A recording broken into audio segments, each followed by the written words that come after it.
हम सुनेंगे महाकाल के महात्म्य के प्रसंग में शिव भक्त राजा चंद्रसेन तथा गोप बालक श्री कर की कथा सूची कहते हैं। ब्राह्मण भक्तों की रक्षा करने वाले महाकाल नामक ज्योतिर्लिंग का महात्म्य भक्ति भाव को बढ़ाने वाला है, उसे आदर पूर्वक सुनो।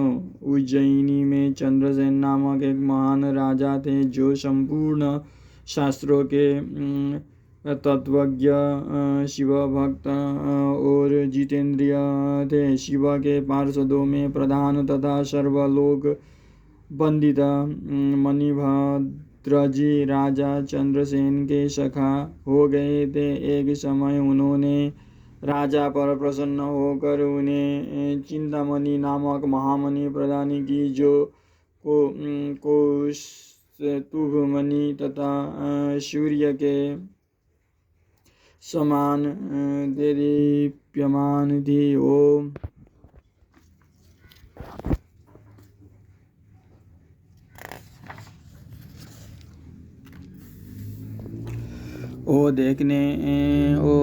देखने सुनने तथा ध्यान करने पर भी मनुष्य को निश्चय ही मंगल प्रदान करती थी। भगवान शिव के आश्रित रहने वाले राजा चंद्रसेन उस चिंतामणि को कंठ में धारण करके जब सिंहासन पर बैठते तब देवताओं में सूर्य नारायण की भांति उनकी शोभा होती थी। निप्रश्रेष्ठ चंद्रसेन के कंठ में चिंतामणि शोभा देती थी। यह सुनकर समस्त राजाओं के मन में उस मणि के प्रति लोभ की मात्रा बढ़ गई और वे शुद्ध रहने लगे। तदनंतर वे सब राजा चतुरंगिनी सेना के साथ आकर युद्ध में चंद्रसेन को जीतने के लिए उद्यत हो गए। वे सब परस्पर मिल गए थे और उसके साथ बहुत से सैनिक थे। उन्होंने आपस में संकेत और सलाह करके आक्रमण किया और उज्जैनी के चारों द्वारों को घेर लिया। अपनी पुरी को संपूर्ण राजाओं द्वारा घिरी हुई देख राजा चंद्रसेन उन्हीं भगवान महाकालेश्वर की चरण में गए और मन को संदेह रहित करके दृढ़ निश्चय के साथ उपवास पूर्वक दिन रात अनन्य भाव से महाकाल की आराधना करने लगे। उन्हीं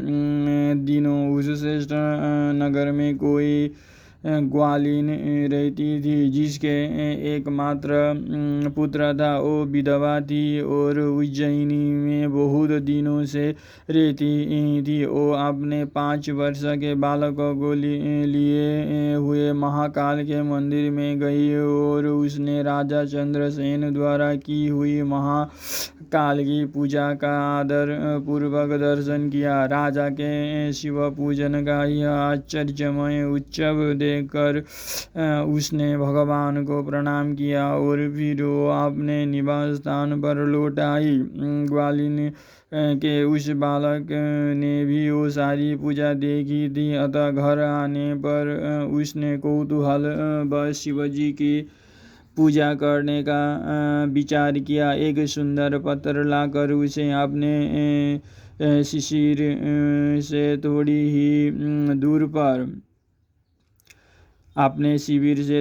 दूर पर दूसरे शिविर के एकांत स्थान में रख लिया और उसी को शिवलिंग माना। फिर आपने भक्तिपूर्वक कृत्रिम गंध, अलंकार, वस्त्र, धूप, दीप और अक्षत आदि द्रव्य जुटाकर उनके द्वारा पूजन करके मन कल्पित दिव्य नैवेद्य भी अर्पित किया। सुंदर सुंदर पत्तों और फूलों से बारंबार पूजन करके भांति भांति से नृत्य किया और बारंबार भगवान के चरणों में मस्तक झुकाया।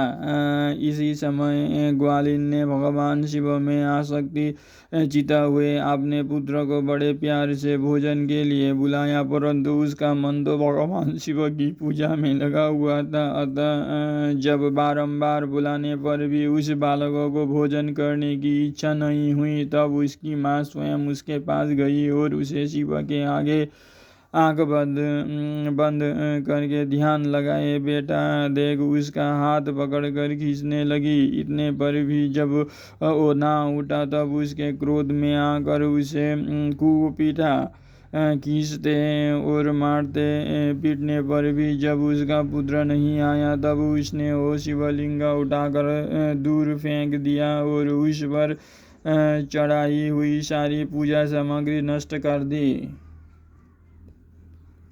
यह देख बालक हाय हाय करके रो उठा। रोष से भरी हुई ग्वालिन अपने बेटे को डांट फटकार कर पुनः घर में चली गई। भगवान शिव की पूजा को माता के द्वारा नष्ट की गई देखो बालक देव देव महादेव की पुकार करते हुए सहसा मूर्छित होकर गिर पड़ा।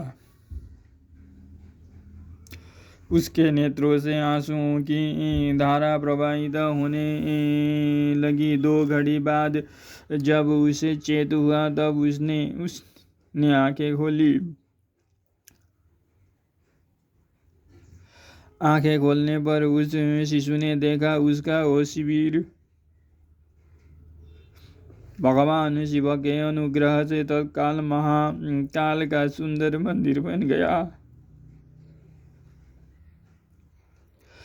मणियों के चमकीले खंभे उसकी शोभा बढ़ा रही थी। वहाँ की भूमि स्फटिक मणि से जड़ दी गई थी। तपाए हुए सोने के बहुत से विभिन्न कलश उस शिवालय को सुशोभित करते थे। उसके विशाल द्वार कपाट और प्रधान द्वार सुवर्णमय दिखाई देते थे। वहाँ बहुमूल्य नीलमणि तथा हीरे के बने हुए चबूतरे शोभा दे रहे थे। उस शिवालय के मध्य भाग में दयानिधान शंकर का रत्नमय लिंग प्रतिष्ठित था। ग्वालिन के उस पुत्र ने देखा उस शिवलिंग पर उसकी अपनी ही चढ़ाई हुई पूजन सामग्री सुसज्जित है।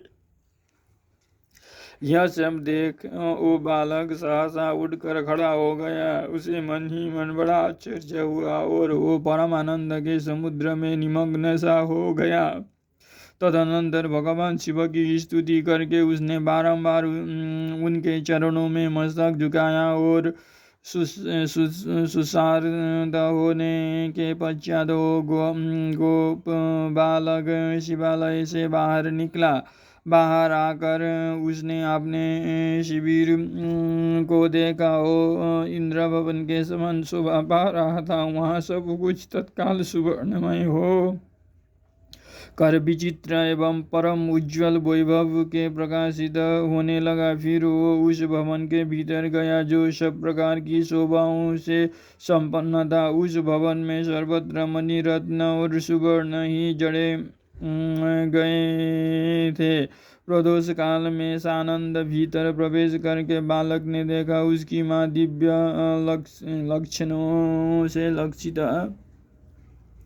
वो एक सुंदर पलंग पर सो रही थी। रत्नमय अलंकारों से उसके सभी अंग उद्दीप्त हो रहे थे और वो साक्षात देवांगना के समान दिखाई देती थी। मुख से विमल हुए उस बालक ने अपनी माता को बड़े वेग से उठाया। वो भगवान शिव की कृपा पात्र हो चुकी थी। ग्वालिन ने उठकर देखा सब कुछ अपूर्व सा हो गया है। उसने महान आनंद से निमग्न हो और अपने बेटे को छाती से लगा लिया। पुत्र के मुख से गिरी जापति के कृपा प्रसाद का उस सारा वृत्तांत सुनकर ग्वालिन ने राजा को सूचना दी जो निरंतर भगवान शिव के भजन में लगे रहते थे। राजा अपना नियम पूरा करके रात में सहसा वहाँ आए और ग्वालिन के पुत्र का वो प्रभाव जो शंकर जी को संतुष्ट करने वाला था देखा। मंत्रियों और पुरोहित सहित राजा चंद्रसेन वो सब कुछ देख परमानंद के समुद्र में डूब गए और नेत्रों से प्रेम के आंसू बहाते तथा प्रसन्नता पूर्वक शिव के नाम का कीर्तन करते हुए उन्होंने उस बालक को हृदय से लगा लिया। ब्राह्मणों उस समय वहाँ बड़ा भारी उत्सव होने लगा। सब लोग आनंद विभोर होकर महेश्वर के नाम और यश का कीर्तन करने लगे। इस प्रकार शिव का यह अद्भुत महात्म्य देखने से पूर्ववासियों को बड़ा हर्ष हुआ और इसी की चर्चा में वो सारी रात एक क्षण के समान व्यतीत हो गई। युद्ध के लिए नगर को चारों ओर से घेर कर खड़े हुए राजाओं ने भी प्रातःकाल अपने गुप्तचरों के मुख से वो सारा अद्भुत चरित्र सुना। उसे सुनकर सब आश्चर्य से चकित हो गए और वहां आए हुए सब नरेश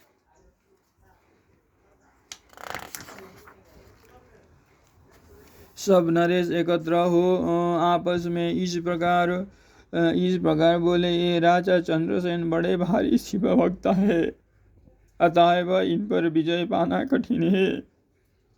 यह सर्वदा निर्भय होकर महाकाल की नगरी उज्जैनी का पालन करते हैं, जिसकी पुरी के बालक भी ऐसे शिवभक्त हैं। ये राजा चंद्रसेन तो महान शिवभक्त है ही, इसके साथ विरोध करने से निश्चय भगवान शिव क्रोध करेंगे और उनके क्रोध से हम सब लोग नष्ट हो जाएंगे। अतः इन नरेश के साथ हमें मेल मिलाप ही कर लेना चाहिए। ऐसा होने पर महेश्वर हम पर बड़ी कृपा करेंगे। सूत जी कहते हैं, ब्राह्मणों, ऐसा निश्चय करके शुद्ध हृदय वाले उन सब भूपालों ने हथियार डाल दिए। उनके मन में वैरभाव निकल गए। वे सभी राजा अत्यंत प्रसन्न हो चंद्रसेन की अनुमति ले महाकाल की उस रमणीय नगरी के भीतर गए। वहां उन्होंने महाकाल का पूजन किया। फिर वे सब के सब ग्वालिन के महान अभ्युदयपूर्ण दिव्य सौभाग्य की भूरी भूरी प्रशंसा करते हुए उनके घर पर गए। वहां राजा चंद्रसेन ने आगे बढ़कर उनका स्वागत सत्कार किया। वे बहुमूल्य आसनों पर बैठे और आश्चर्यचकित एवं आनंदित हुए। गोप बालक के ऊपर कृपा करने के लिए स्वतः प्रकट हुए शिवालय और शिवलिंग का दर्शन करके उन सब राजाओं ने अपनी उत्तम बुद्धि भगवान शिव के चिंतन में लगाई। तदनंतर उन सारे नरेशों ने भगवान शिव की कृपा प्राप्त करने के लिए उस गोप शिशु को बहुत सी वस्तुएं प्रसन्नता पूर्वक भेंट की। संपूर्ण जनपदों में जो बहु संख्यक गोप रहते हैं उन सब का सारा उन्हीं ने उसी बालकों को बना दिया।